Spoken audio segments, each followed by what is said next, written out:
I'm Michelle D'Souza and I'm the co-founder of a charity called Poets Against Poverty.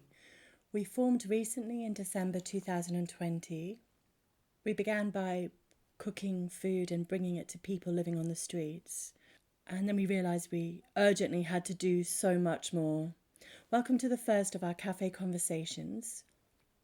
Just to tell you a little bit about Sophia, she's been homeless since her baby was born. He's now 1 year old. She is currently living in a tent with her son, surrounded by other homeless people. It's very cold, it's not safe. Sometimes she can save enough money from selling the big issue to rent a room in a house. She only makes £8 per day on average selling the big issue, and during the lockdown she's unable to work. She has a friend who's helping her out by taking care of her 1 year old son. But other than that, she would not be able to afford childcare. She comes from Romania originally. Her mother moved to England in 2009 and she became very unwell.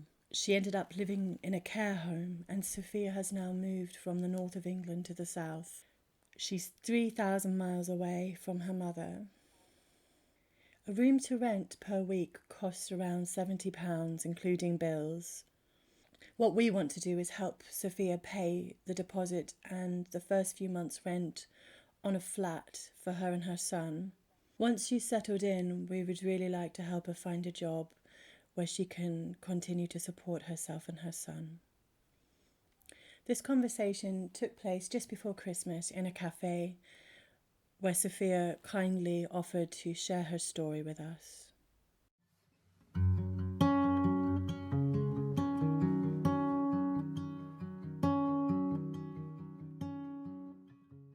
Because I used to stay with my mom.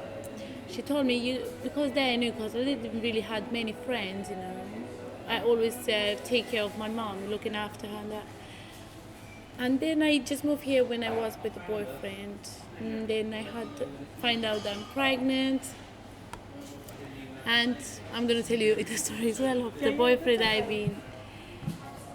did know the boyfriend like about nearly 3 years. We've been together and then I find out I'm pregnant. We wanted a baby. And then after I was like 4 months pregnant, he met some friends that he know them before he know me. Yeah. And he kept going out with them all the time. And every time when he was coming home, he was angry.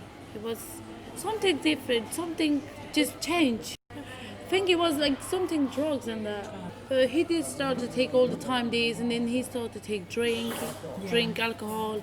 He been really addicted. I did really stay nearly 2 months with this problem. All the time argue, all the time.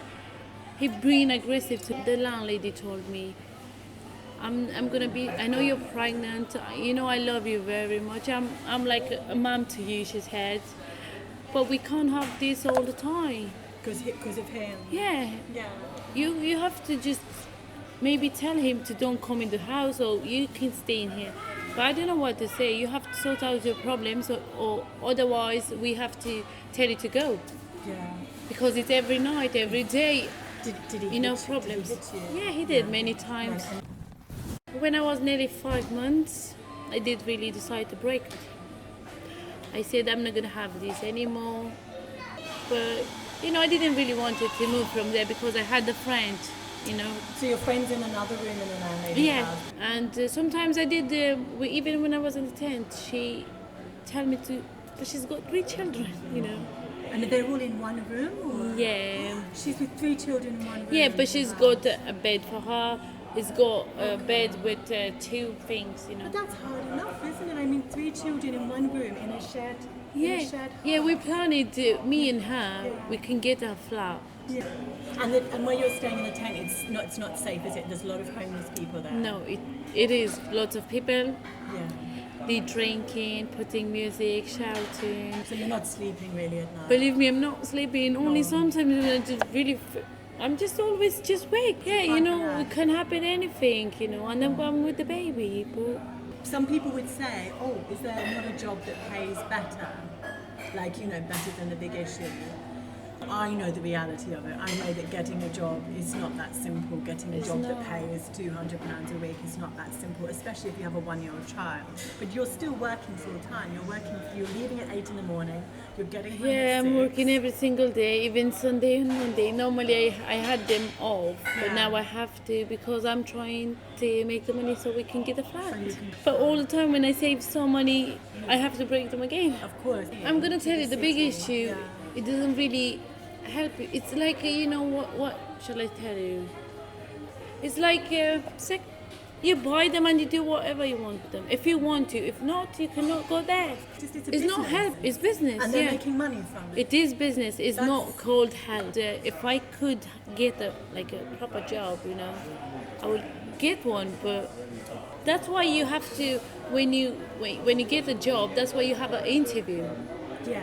So people they know how you are. If you're speaking good English, if you're writing. I mean, they will ask you many things. But I'm not reading in English. I am speaking a bit English, but I used to do some cleaning at the houses. Yeah. Yeah. But now for the social distances, I'm not doing it anymore. If I can do a universal credit, but my passport Yeah. is expired. And you came to England because, the situation in Romania is just as... I in did terms of come unemployment. with my mom. Yeah. I was a bit smaller then. Okay, so your mum came to England a Yeah. long time ago. Yeah. So that's it. So this is She's your from home. 2009 here. From 2009. My mum. So she's been here that long. So of course you're going to stay here. You can't leave your mum. Yeah, I She's in a can't. care home. She's been here since 2009. Okay, so this is where you live. This is your home. How do you feel when everybody's walking past you, full of their trolleys are full, they've got Christmas shopping, and they just ignore you? How does that feel? It feels really bad, really. Because I think, oh my God, look, some people, I mean, I believe this. I'm going to tell you. I think the poor people give more than the rich people. Always. Because they know how it is. And the rich people, they don't know how it is.